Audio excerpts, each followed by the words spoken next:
Ngayong episode ay lilibutin natin ang sikat na kalsada na dinarayo na mga kagaya kong naghahanap ng kakaibang adventure. Napapalibutan lang naman ito ng naggagandahang karagatan at mga isla na tila ba'y ipininta sa ganda. Bukod sa maayos na kakalsadahan, mamamangha rin kayo sa mga palikulikong daan at matatayog na kabundukan.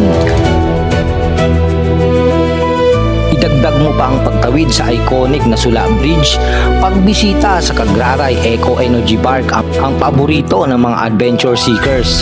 Kaya kung naghahanap kayo ng susunod na destinasyon para mag-camping o maligo sa karagatan, tara, samahan niyo ako sa panibago nating adventure.